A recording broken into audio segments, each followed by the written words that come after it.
Praise God. And we'd like to announce that temporarily we're closing right now our pantry. So later na po tayo makakapunta sa pantry para po sa ating mga coffees.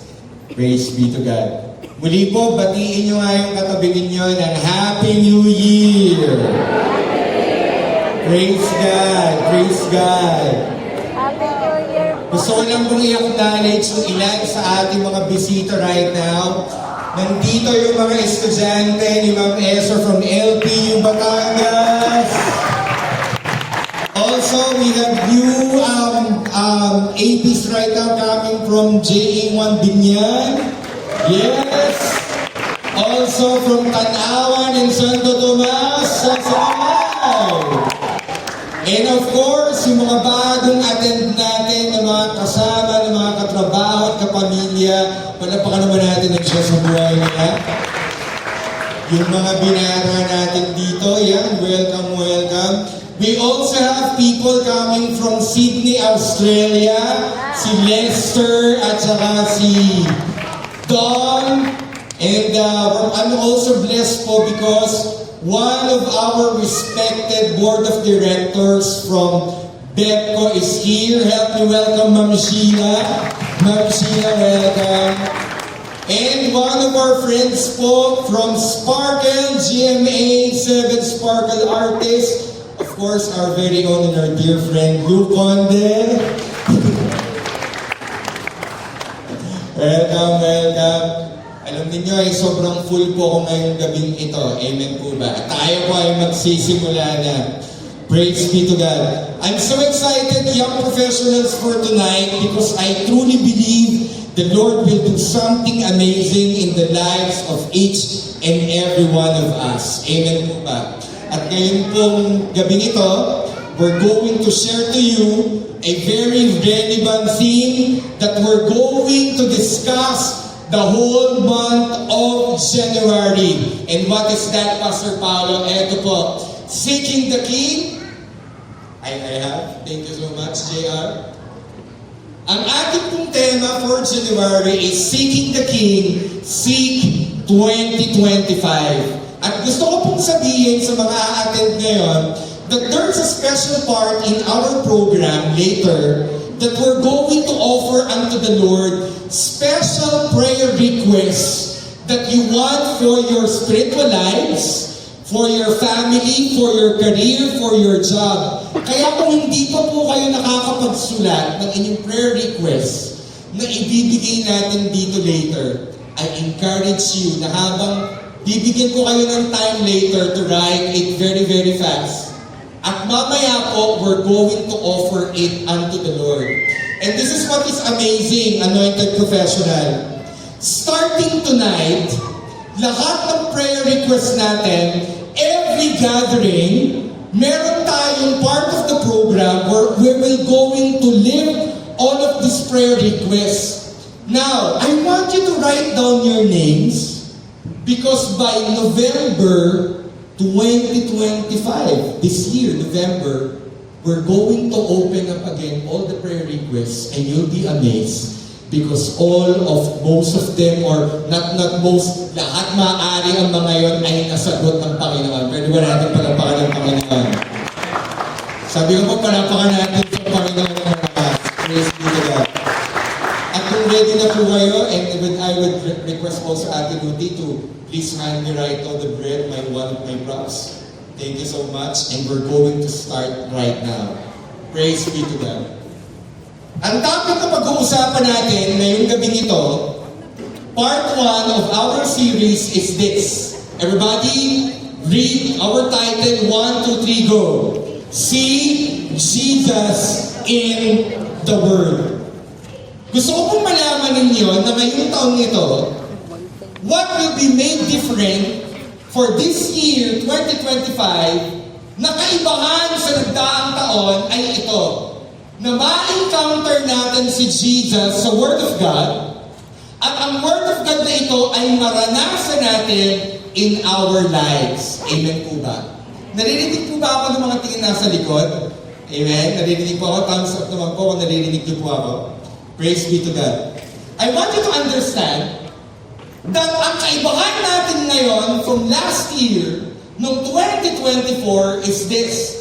Your 2025 will be an encounter with Jesus in the Word of God. And you know what? This is amazing when we encounter Jesus in the Bible. Na-experience natin siya. Dalawa po yung aking Biblia. Meron po akong isang Biblia, tawag ko po dito may War Bible. And this is my pastoral Bible. You notice that my War Bible is wear and tear, and there's a lot of highlight compared to my pastoral Bible which I bring inside the church o pag ako po'y lumalabas. Pero ito pong Bible na ito, they are the same. They are both in NLT version. Pero iba yung kada encounter na akin pong nararanasan when I spend time in reading the Word of God. Now, why is it important, Pastor Paolo, na ngayong 2025, ma-encounter natin si Jesus sa salita? Listen carefully. Kasi eto, when you read the Word of God and you encounter Jesus, it transforms our lives. And when I transform, lahat tayo binibigyan ng Panginoon ng patas na pagkakataon na ma-encounter siya. Alam niyo po yung ibang tao, they see Jesus in dreams. Yung ibang tao, they see Jesus in vision. Pero alam niyo po ba ang sinabi ng Panginoon? Mas blessed ka na makikita mo siya sa pamamagitan ng kanyang salita whenever we read the Word of God. I want you to understand that a transformation for 2025, you want your year 2025 to be transformed? Ito yung kailangan natin gawin. Then change the words that you allow in your heart. I want you to look at me right now. When you listen to the news right now, you're going to be afraid of your 2025. I remember before po pumasok ang 2025, there is a lot of disaster in the air. And you see right now na parang yung mga nangyayaring aksidente, puro na lamang sa aeroplano.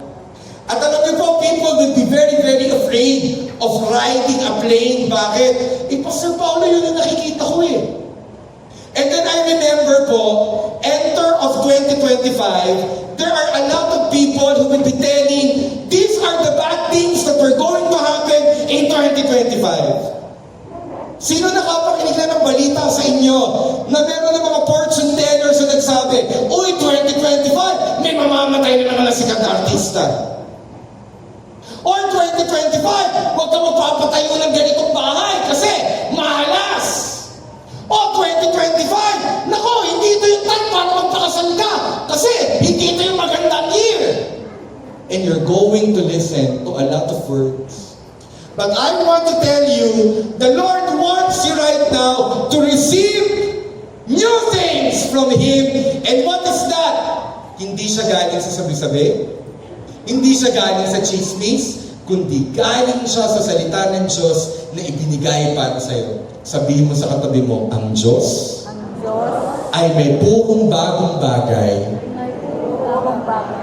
sa iyo ngayong 2025. Pwede mo bang palakpakan na malakas ngayong Panginoon? At kung ganun pala, ibig sabihin, meron dapat tayong binabasa na maaaring ng 2024, hindi natin masyado nabasa. At ano yun? That is the Word of God. Nito pong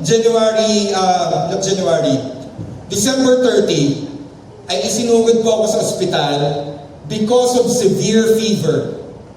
Alam niyo po, ako naman po ay nakakaranas magkasipon, nakakaranas akong magkaroon ng lagnat.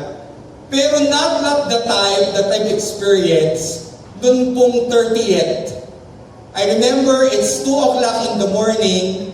I was shivering. I was very, very cold. My fever is 40 degrees. At sobrang, alam niyo po, pag nagkakaroon ako ng lagnat ng ganon, nananaginip ako. At ang panaginip ko yung parang paulit-ulit. At ang sama sa pakiramdam. And I remember the time, I'm waking up Ate Ruth, at ang sabi ko sa kanya, mahal, samahan mo ako mag-restroom. At pagkatayo ko pong ganyan, Bigla akong nalaglag na himatay doon sa aming pong kamat. Ang sabi ko, mahal, dalhin mo na ako sa ospital. Alam niyo po, sanay po ako na dalhin ang sarili ko sa ospital. You've heard me a lot of stories. Dinadala ko yung sarili ko sa ER. Pero si Ate Ruthie po noon, sabi niya sa akin, paano kita dadalhin sa ospital? Sabi niya, hindi pa gumagana yung isip ko, madaling araw pa. Sabi ko sa kanya, tumawag ka sa 911, kumawag ka ng ambulance at dalhin mo ako sa ospital. And true enough, after 10 minutes, I was brought to the hospital. And I was praying to God.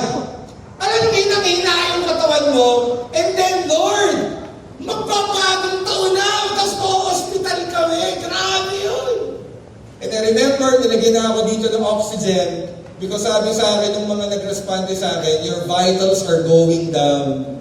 Pero si Ate Ruthie po noon was praying in the ambulance at nagde-declare siya, Lord, there's something happening in our new year and that is good. At alam niyo po, sinugod po ako sa ER. Ngayon ako nakakita ng ER na walang laman, pati pala pasyente, ay nagbabakasyon din kapag New Year. Ako lang po ang tao sa ER. At doon po na habang nandun kami sa ER, at habang ako po ay naka-oxygen, I was praying to God, Lord, what is the purpose? Will you allow me to be in the hospital? At alam niyo po, I stayed there, December 30, at pagdating ng 31, nakiusap na kami sa doktor, no? Lord na yan, no? Dok, palatasin niyo na ako ng hospital, mag-New Year yung anak ko walang kasama. At alam niyo po, naawa naman sa amin yung doktor at kami po ay dinala ngayon at kami po ay pinauwi na ng 31. Pero pagdating ko ng bahay, wala talaga akong lakas, talagang higaan lang talaga. Hanggang hindi ko maitaas yung kamay ko. Pero yung isip ko, nananalangin sa Panginoon, Lord, what is your purpose? At alam niyo po, bago pumasok yung 31 at bago magpalit ang taon, we gathered ni Ate Ruthie. Si Ate Ruthie, uubo-ubo na din nun. Si Caitlin, mainit na din ang paramdam. At ako naman yung may sakit. Imagine niyo, we all gathered and we sing praises unto God. At sinalubong namin yung New Year na umiiyak at nananalangin kami sa Panginoon. And then I received something. Medyo chismis ako sa inyo. I received something from the Lord. 31, going to 1, the Lord spoke to me, Paulo, open your Bible and eat my word. Hindi ko mag-gets! Sabi ko, Lord, magbabasa ako ng word of God, tapos anong gagawin ko? I'm going to eat my word. Ang sa akin ng Panginoon. And you know what? I find a scripture in the Old Testament, in the book of Jeremiah, at ang sabi dun sa scripture, I discovered your word and I devoured them. Hindi ko mag-gets nung una. Sabi ko, Panginoon, bakit kinakailangan na habang binabasa ko yung salita, papasukin ko siya sa akin? Alam mo kung bakit? Kasi yung pala yung magpapagaling sa akin. Ang dami ko mong iniinom na ng antibiotic. Nagde-nebulizer pa ako.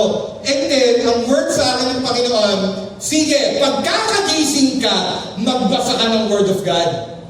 At alam niyo kung saan ako dinala ng Panginoon? Psalm 34. At alam niyo ang sabi ng Psalm 34, parang ako lang talaga ang kinakausap. Ang sabi po ng Psalm 34, JR, can we show that? Psalm 34 verse 1. Thank you, JR. Psalm 34 verse 1. I will praise the Lord at all times. I will constantly speak His praises. Imagine mo, may sakit ka, tapos ang word sa iyo ng Panginoon, eto, kailangan kainin mo pa. I will praise the Lord at all times. I will constantly speak His praises. Wala na akong energy. And then I'm reading the Word of God. At pagkabasa mo, kahit na yung wala ka ng lakas, I started to open my mouth and I started to say, Lord, I praise you habang na-diagnose ako ng acute respiratory tract infection. And you know what happened? I'm not joking and I'm not kidding. May nararamdaman akong parang isang bloke. It's like 10% of strength being added unto me. At napansin ko, habang kakabasa ko ng Word of God, lumalakas yung inner ko at nagmamanifest in my physical. I tell you, hindi ako makabangon. Pag tatayo ako, kailangan natin si Ate Ruthie. Sa kayo nakakita, buong pamilya namin may sakit. Kaya kami ubo ng ubo. Praise be to God, alam ninyo, negative naman kami sa COVID, negative naman kami sa dengue. Sabi nga ni Ate Ruthie, Lord, what is your purpose in all of these? And what purpose is that? Ito yung purpose. That in times, whatever things happening in our lives, whether good or bad, the Bible says, I will praise the Lord at all times. I will constantly speak His praises. Alam nyo, nagpuri kami sa Panginoon. Pwede ba natin palapakan si Jesus? And you know what happened? Kinabukasan, basa uli. I started to read the Word of God, at habang nagbabasa, kada oras, I can feel that there is additional strength.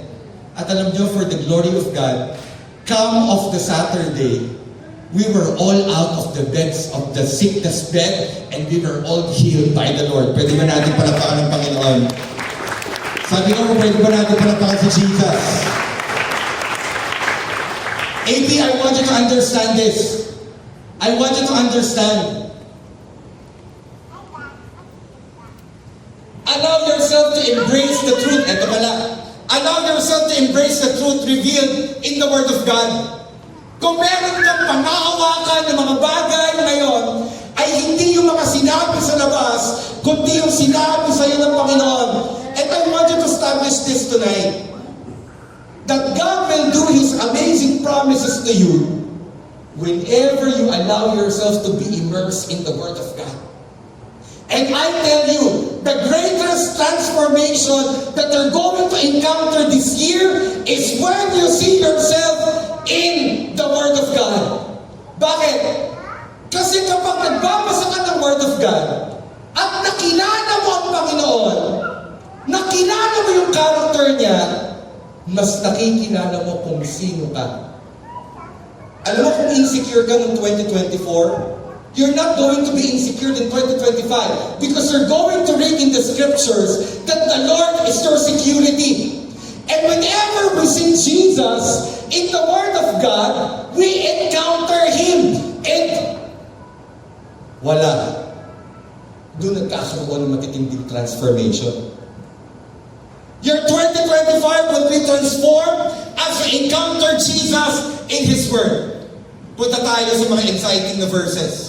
Ang sabi ng Psalm 119, verse 105 is this: Your word is a lamp to guide my feet and a light for my path. Amen, look at me. Isn't it interesting that your 2025 is being enlightened by the Lord because meron kang salita ng Diyos na pwede mong panghawakan? Amen? So hindi ka kailangan matakot. Hindi ka kailangan matakot na ang 2025, naku, baka yung 2025 natin maghihirap tayo. No! Baka yung 2025 year na hindi ako magtatagumpay. No! Because the Bible declares, your word is a lamp to guide my feet and a light to my path. Wala ka bang napansin? I-establish ng Panginoon na ang 2025 mo rooted sa pangako niya. At kapag rooted kay Jesus sa pangako niya, stable ka. Pwede ba tapikin mo yung katabi? Siyempre, napaka mo si Jesus. Pwede ba? Batangkin ang term to eh. Pwede bang yung mo yung katabi mo o uhugin mo? Sabihin mo, yung 2025 mo, very stable sa Panginoon. Eto kasi eh. Look at this picture. Ang Word of God ay lamp. Ibig sabihin, kung unsure ka sa future mo o may agam-agam ka, ang pupuntahan mo sa 2025 is the Word of God. And this is my prayer, Amy. You know what? My prayer is this: that our generation, the now generation, be open in the truth that we have power in His Word. Alam nyo, iba ang naisalita ngayong 2025. Pwede mong sabihin sa akin, ang laki-laki ng ipon ko sa bangko, Pastor Pao. I tell you, the Lord forbid. Huwag yun ang sandalan mo. Kasi lahat na maaaring meron tayo dito, very temporary. Alam niyo po yung isang kaibigan na nakatira po sa tawag po dito sa California. There's a spreading right now of wildfire. Grabe yung sunog talaga. At alam niyo po yung area na yun is a very rich area. Ang gaganda ng bahay, ang gaganda ng sasakyan. But walang nakapag-isip na pwede may isang trahedya, wala lahat. Pero alam mo, ikaw na meron kang hawak na Word of God, na ang description ng Bible sa kanya ay ito, I die to my feet and I lie to my back. Hindi ka matatakot. Bakit hindi ka matatakot? Kasi maging unstable man ang mga bagay sa mundo, ang pangako ng Diyos, hindi siya unstable. He's very stable for you. Ang Word of God ay nagde-describe sa atin kung ano si Jesus. At ang sabi ng John 6:35 ay ito, Jesus replied, I am the bread of life. Whoever comes to me will never be hungry again. Whoever believes in me will never be thirsty. Isn't it interesting na to-describe ni Jesus ang kanyang sarili as bread of life? And isn't it interesting also na ang Word of God is declared the bread of life? Meron po akong tinapay dito. Ito po yung tinapay na kinakain ko. Hindi ko ini-endorse, pero babanggitin ko yung brand. Walter Sugar-Free Bread, na wheat bread. Alam niyo po, nung nabasa ko po ito, the Lord showed me this picture na anak, kumuha ka nga ng tinapay at kumuha po ako ng tinapay sa bahay. At alam niyo po ba, ang unang tanong sa akin ng Panginoon, Paulo, ano ba ang ginagawa sa tinapay? Eh, syempre pa, ang ginagawa po sa tinapay ay eto, kinakain. At alam niyo nangyari kapag kumakain tayo ng tinapay? Bukod sa pwedeng ngayon po na naiinggit kayo dahil kumakain ako ng tinapay, ay eto, nabubusog po tayo. At yung gutom natin, dahil kinakain natin tinapay, nawawala. Eto ngayon, si Jesus described na bread of life. Ibig sabihin, yung salita na babasahin mo ay tinapay na hindi lamang nakakapag-replenish, hindi lamang nakakapagpupusog ng physical, pero nakakapagpabusog ng loob mo, ng spiritual mo. Lord Pastor Paulo, kailangan mo nang lumakas ang loob mo ng 2025. Hindi mo yung kukunin sa labas, kukunin mo yung sa salita ng Diyos. Kailangan mong lumakas, may panghawakan ka regarding the plans for your family. Alam mo, saan mo kukunin ang mga panghawakan mo? Pupunta ka ngayon sa Word of God. And isn't it interesting na ang sabi ng Bible, sabi ni Jesus, whoever comes to me will never be hungry again. Ano nang ibig sabihin dito ng never be hungry again?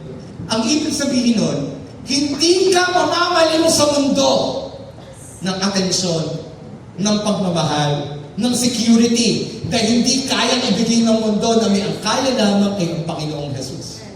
At alam mo, dito sa last part, ang sabi, whoever believes in me will never be thirsty. Hindi ka mauuhaw. Kaya for 2025, I'm challenging you.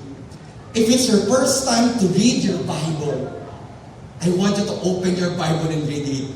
Can I request right now Jello to stand up? Jello, where are you? Pwede ba natin palapakan ng Diyos sa buhay ni Jello? Si Jello po, Jello, sit down. Si Jello po, umattend siya ng anointed professional starting of the last year. I remember po, he was testifying to me. Sabi niya, Pastor Pao, ako po ay uma-attend ng AP. Pero for the sake na parang iniyayaya lang po ako ng aking pong pinsan na si RM. Si RM po yung pinsan niya na nagdala sa kanya dito. At what that interesting happened is ito, one of the interesting things that happened to Jello is this. Nagkaroon siya ng encounter kay Jesus. At alam niyo po, one time, we were doing camping sa Mount Manoy, he started to testify. Ang sabi niya, alam niyo po, dati-dati po, nung po nag-start po akong matan ng AP, aminin ko po sa inyo, nag-iinom pa po ako. Pero meron po akong isang gathering natin na talagang kinausap po ako ng Panginoon. And what is the topic, Jello? Do you remember? Can you please help me yung live group ni Jello? What is the topic? Liberated. Ang pinag-uusapan namin last year was how we are being liberated by the Lord. Inaalis tayo sa chains ng Panginoon. At alam niyo po ang nangyari? After that one gathering, hindi na muli siya humawak ng alak. Pwede ba natin palapakan ng Panginoon? At eto yung matindi. Nag-start siya mag-invite ng mga pinsan niya. Alam niyo po, meron yung tiyahin na yung coach ko po sa Anytime Fitness, pareho kami ng coach, si Pam. Pam, nandito ka ba? Nasa labas? Ay, nang pumasok? Papasok. Okay. Nagkakilala kami ng tita niya. Pagkatapos, sabi ko sa kanya, Pam, ako nga pala si Pastor Paolo. Sabi niya sa akin, hindi kilala kita. Kasi pamangkin ko yung si Jello at si RM. At alam niyo po what had happened? There's a transformation in his life ni Jello. At ito yung matindi. Isang araw nag-decide siya, I'm going to buy my own Bible. At alam niyo po ngayon, he is encountering Jesus in the Word of God. Pwede ba natin palakpakan ng Panginoon? Napakadaming nangyayari kapag tayo ay nagbabasa ng Biblia. At ngayong 2025, the Lord is encouraging us to encounter Him in the Word. Amen po ba? 2 Corinthians 1:21 to 22. And this is the promise of the Lord for all of us in 2025. Verse 21. It is God who enables us, along with you, to stand firm for Christ. He has commissioned us. He has identified us as His own by placing the Holy Spirit in our hearts as the first installment that guarantees everything He has promised us. Look at this verse. 18. Maganda ka. Ngayong 2025, the Lord will enable you to stand and to receive impossible blessings na hindi mo kailanman naisip sa iyong buhay. Pwede mo palapakan si Jesus. Ang sabi ng Word of God, it is God who enables us. AP, ready ka na? Yung bagay na hindi mo kayang gawin sa 2025, God will do it for you mga bagay na hindi mo kayang gawin for 2025, si Lord ang magbibigay sa iyo ng strength for this year. Amen po ba? Pwede ba natin palapakan si Jesus? I want you to understand, AP. It is God who enables us, along with you, to stand firm for Christ. Praise God. Palapakan naman natin po yung mga friends namin from Anytime Fitness. Welcome, welcome. Have a seat, have a seat. Sit down, sit down. Welcome. So, I want you to understand, anointed professional, si God ang nag-enable sa atin na tumayo for 2025. At kapag sinabi kong tumayo for 2025, siya yung nagbibigay ng lakas.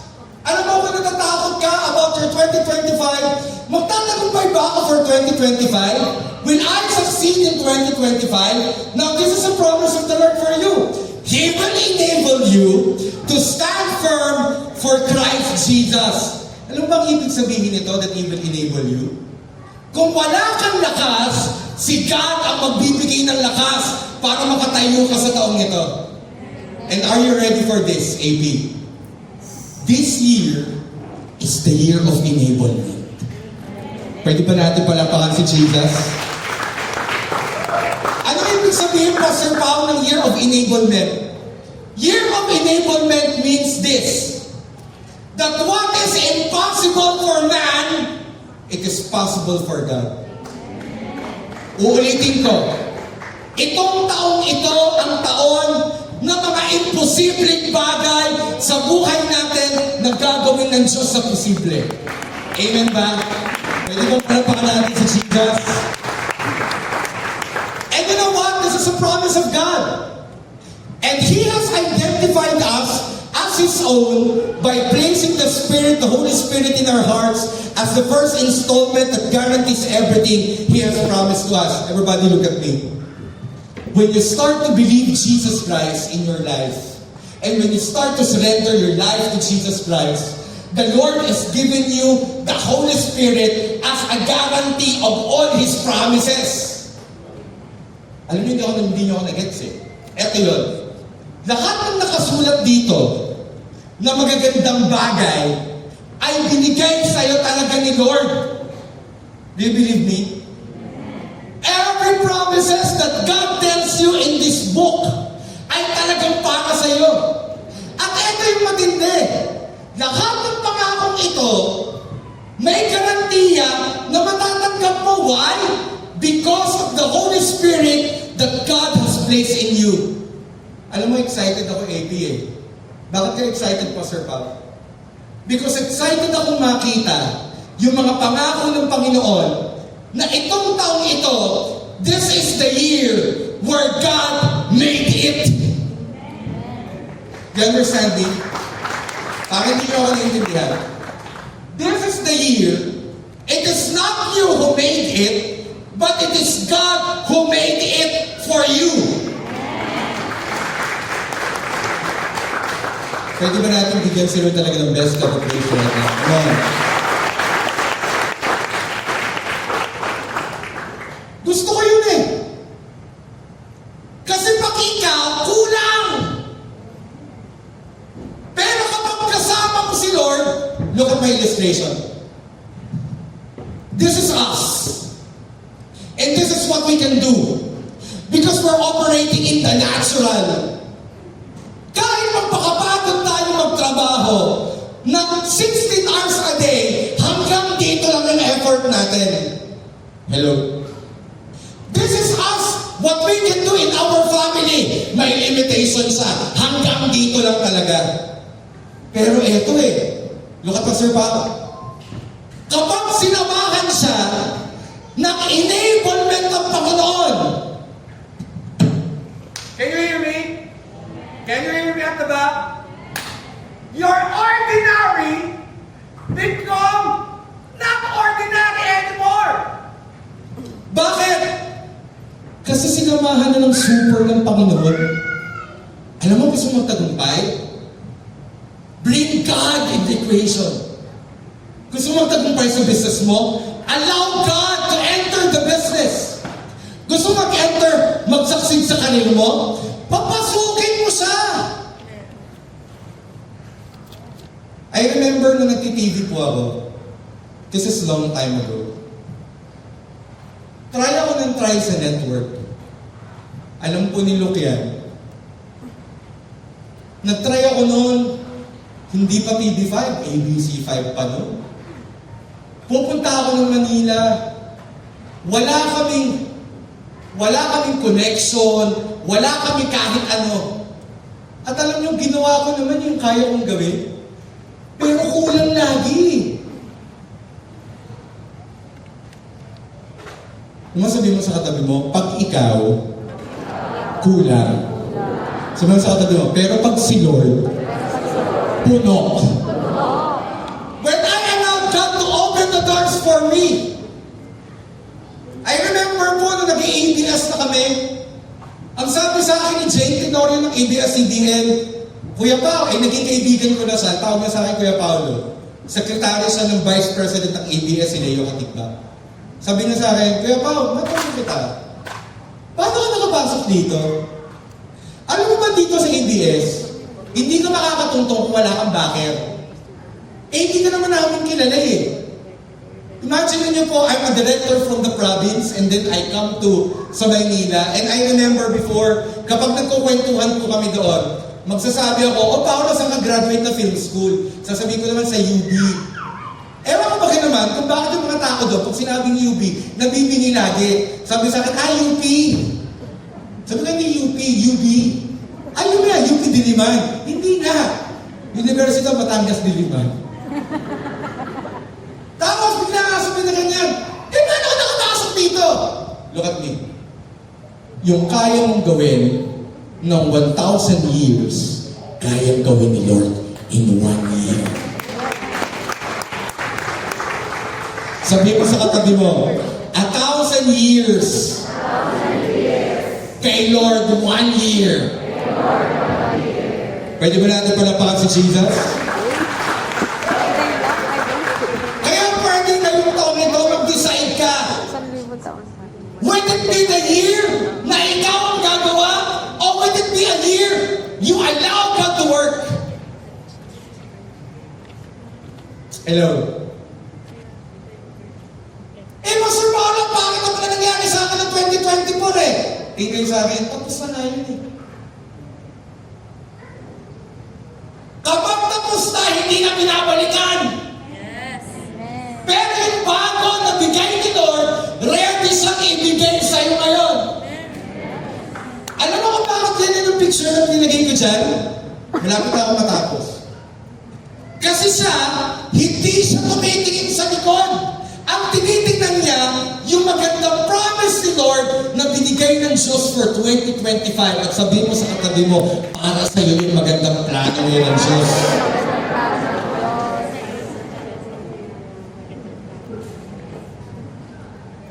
Dito ko po tatapusin. Everybody look at this. Pinatatalon ka na ng Diyos from luma to bago. At kung pinatatalon ka na niya sa mga lumang bagay, kailangan mong maintindihan ang Word of God is not a corny book. Alam niyo ba ngayon in America, for the first time in the history, after the Great Revival in America, nag-increase ang sale ng Bible sa United States. Pwede ba natin pala si Jesus? Lalo ka magugulat sa sasabihin ko. Lahat ng mga young professional ngayon, dito sa atin, ay nagkakaroon ng awakening at nakita na sa Pilipinas, ang dami-dami nagda-download ng Bible app at bumibili sa Shopee at sa Lazada ng Word of ng Bible, ng Word of God. You know, for one reason, because your security in life, you don't get it in social media. Your security in life, we get it in the promises that God has told us in His Word. And uulitin ko, I don't care what had happened in 2024. I don't care what losses you have in 2024. What I understand is this. What is lost in 2024, God can restore in 2025 for you. And God is telling you, I want you to jump from the old and come to the new. Alam mo, I've been praying eh. Lord, what do you want me to declare to the anointed professional for 2025? And I got a clear revelation from the Lord. And you know what is revelation? Tell to my children, Paolo, that 2025 is the year when I did it for them. Mas gusto ko na ngayong taong ito, hindi ako ang gumawa, si Lord ang gumawa in our lives, si Ate Ruthie. Are you ready for this? 2 Corinthians 5:17. This means that everyone who belongs to Christ has become a new person. Look at Pastor Paolo. Bagong person ka na. Hindi na ikaw yung dating malulungkutin. Hindi na ikaw yung dating walang pag-asa. Hindi na ikaw yung dating parang napapagsak ng problema.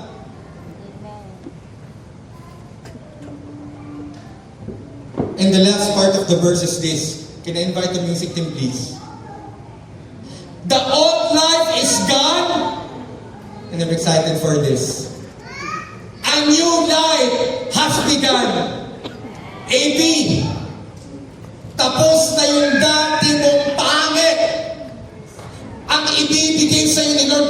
maganda. Taas ang kamay na may mga asawa. Be proud. Taas ang kamay ng mga asawa. Ay, kasama mo doon. Tingin kayo. Yung iba kahit wala pang asawa, nagtaas na. Pastor ba, ako kahit kiniklaim ko talaga kahit boyfriend, girlfriend, magkakaroon ako this year. Ang lakas sa sigaw doon, amen. Look at me. Sa lahat na may mag-asawa dito, kung ang inyong marriage last year was shaken into rough time, I tell you, the Lord is doing something new in your relationship. Pwede ba natin pala si Jesus? Sino dito yung mga pangarap sa kanyang sarili? Taas ang kamay. I want to encourage you. Ang sabi ng Bible, the old life is gone, a new life has begun.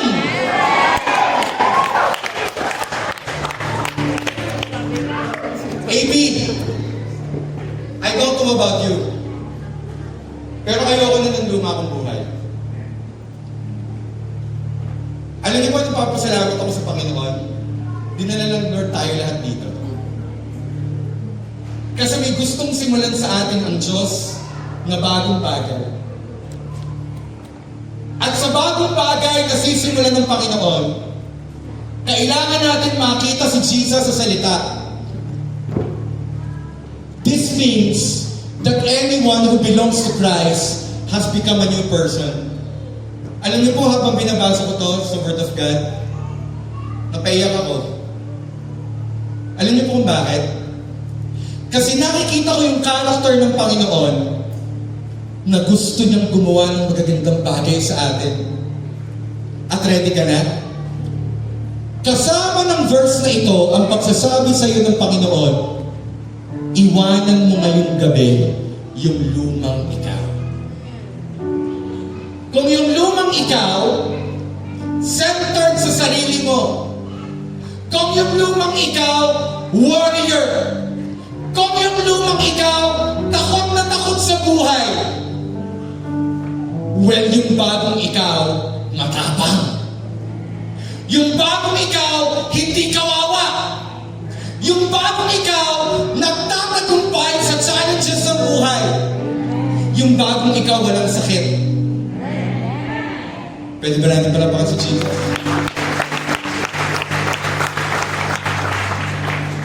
Last 5 minutes before I end.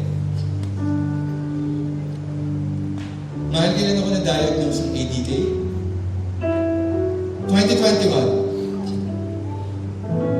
2021, I was rushed in the hospital. I was 50-50 because I experienced ketoacidosis.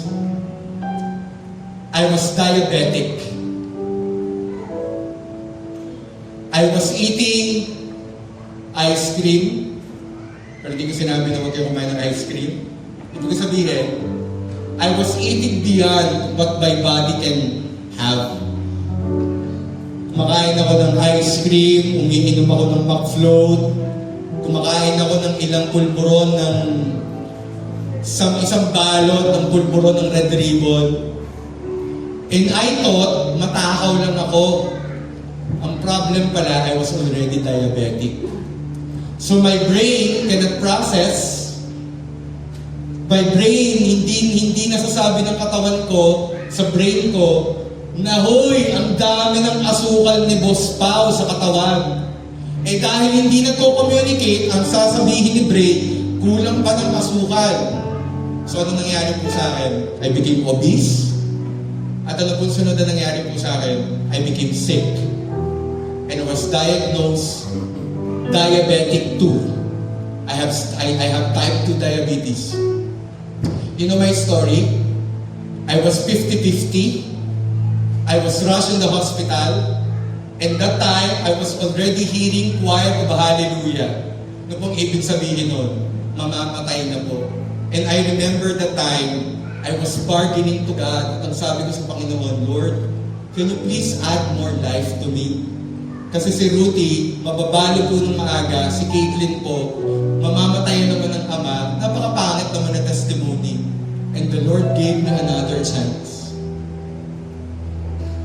I allowed the the Lord to change my lifestyle.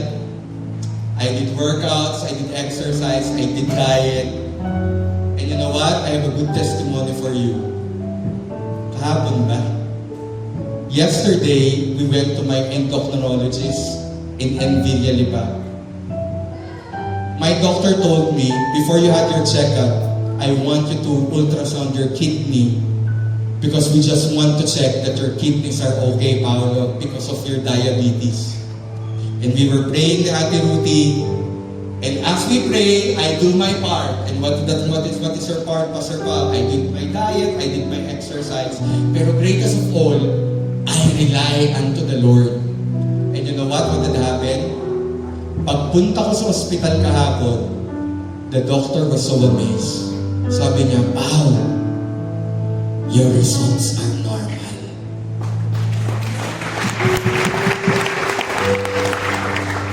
And this is the miracle. Alam niyo po, pag type 2 diabetes ka, hindi siya reversible. Pero in my case, the doctor was amazed at ang sabi niya, alam mo, let me check for your lab test. Magugulat ka ha, hindi ka na diabetic. Wow, na-reverse yung diabetes ko. You know what? I started to cry. In a while, the Lord did something new in my life. And I want to share this with you. What do you have right now in your personal life? Are you battling with depression? Are you battling with an enemy? Baka ang enemy mo, sarili mo. May problema ka sa marriage? May problema ka ba sa personal life mo?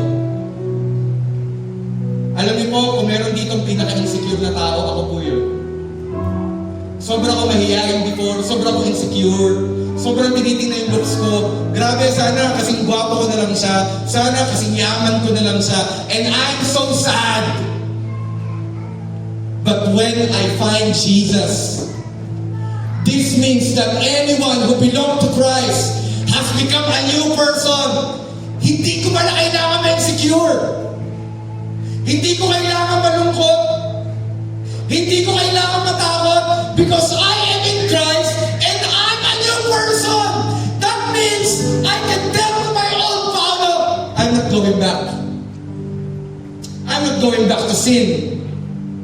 I'm not going back to my lustful life. I'm not going back to my terrible life. I'm not going back to my sad life. Why? Because God has created something new. And I tell you, it's the same thing with you. God has created something new in your life today. Amen. The old life is gone. Magpapaalam ka sa 2024 mo. Hindi mo na siya babalikan. Ready ka? Ready ka? Hindi mo kailangan malungkot. My friends in Anytime Fitness, I'm so happy you're here. Pwede mo natin palapakan ng buhay nila. Alam niyo po, itong mga tao pong ito, without them knowing, kami po ni Ate Ruth is always praying for them. That we're praying that they will listen, that they will hear the Word of God, and they will increase their faith in Jesus. At hindi lamang sila po, lahat po kayo AP. Every day we're praying ni Ate Ruthie that Lord, let the whole young professional encounter you. And you know what? This is an encouragement of the Lord for us tonight. The old life is gone, a new life has begun, AP. Can I invite everybody this time, please? What is your old life? Your old life would be fearful. Pastor Paul, may problem ako sa family namin. Well, I have a good news for you. The old life is gone. A new life has begun. May ginagawa si Lord ngayon sa family mo. May ginagawa si Lord ngayon sa relationship niyo mag-asawa. May ginagawa si Lord sa karir mo. May ginagawa si Lord sa future mo. So hindi ka kailangan matakot, AP. Amen? Amen? Now may gagawin tayo ngayon. Because our theme is seek. Is our theme. Seeking the King. Seek 2025. We're going to ask the Lord, Lord, come to my 2025. You know what? When you allow God to enter in your 2025, you will not battle your year with your own strength. But there is always the favor of the Lord carrying you. Sino gusto dito? Sino nang bahala sa 20, sa January niya, taas ang kamay? Sino may gusto dito na yung February niya, hawak na ni Jesus? Sino gusto dito yung March niya, nauna na si Lord? Sino gusto dito yung April niya, hindi niya pa alam yung mangyayari, pero nauna na si Lord? Sino gusto yung May niya? Hawak na ni Jesus! Yung pagpasok ng June, yung pagpasok ng July, nato na si Jesus. Alam mo ako, gusto ko yun. Bakit? Kasi pag si Paulo lang, palpak. Pero pag sinamahan mo ng Jesus factor ang buhay natin, nagtatagumpay tayo. Are you ready for your August, your September, your October, your November and December to be victorious? AP, we will all come to God.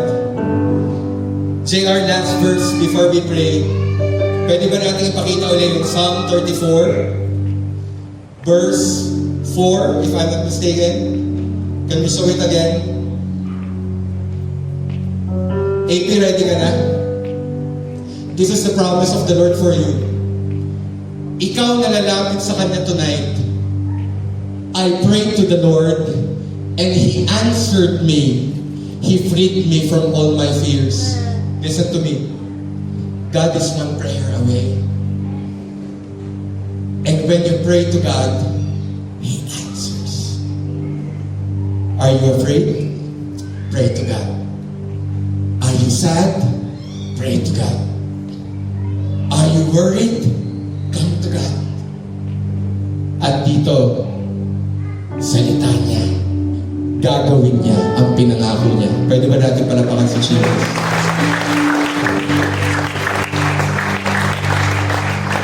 I want you to bow down your heads.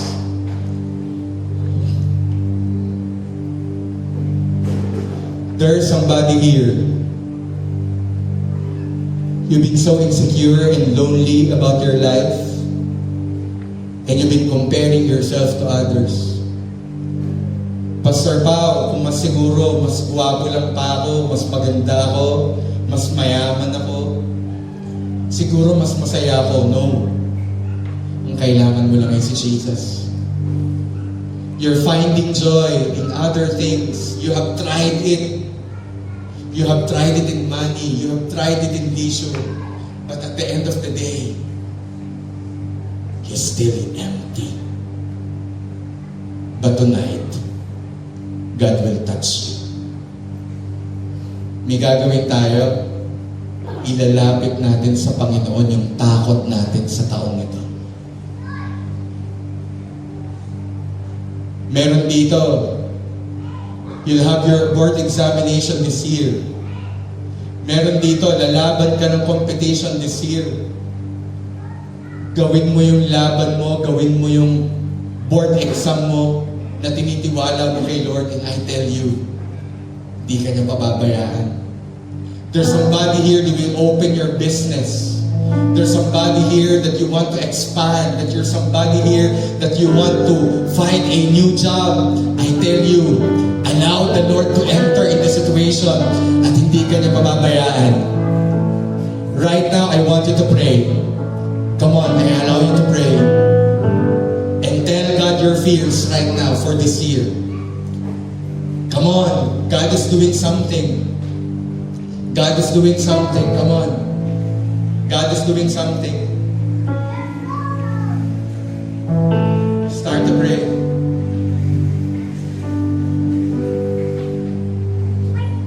God is listening to you.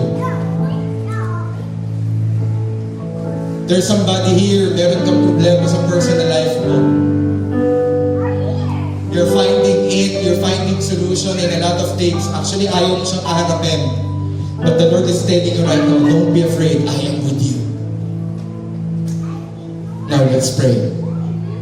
Close your eyes, let's pray. Heavenly Father, in the mighty name of Jesus, and by the power of the Holy Spirit, we come before you right now, O God.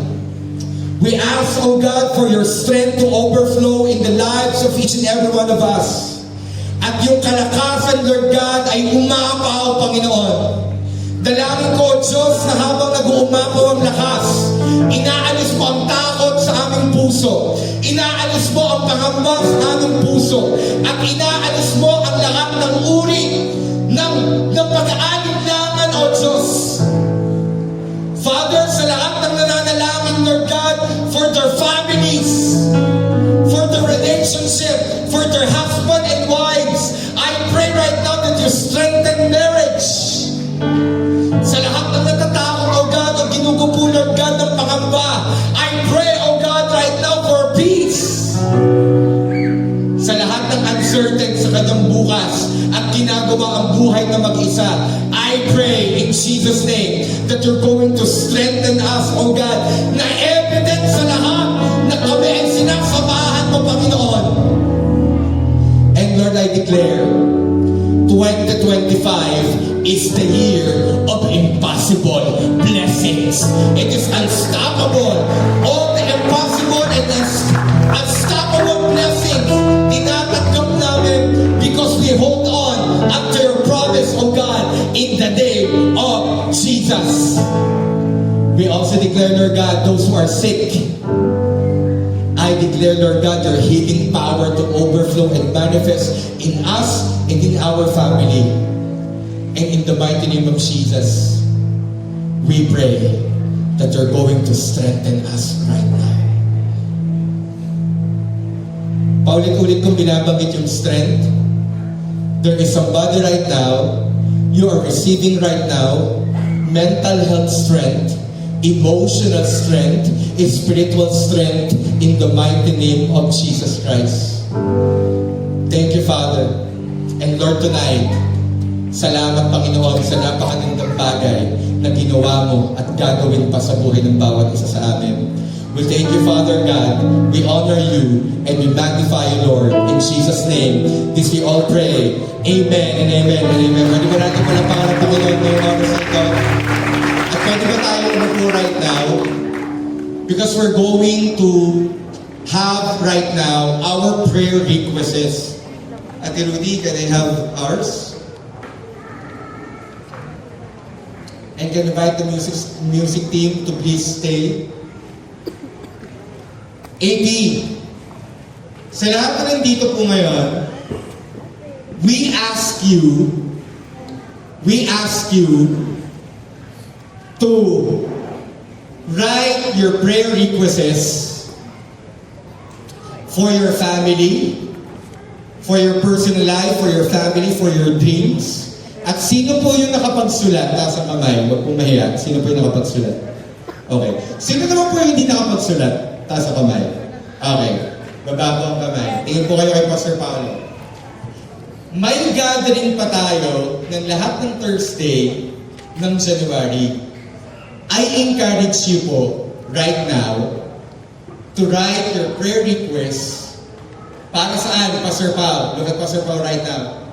Number 1, you're going to write the first prayer request, which categorize it into two things. Number 1, your spiritual growth. You'll be asking the Lord, Lord, help me to know you more. That's number 1 priority in your prayer request.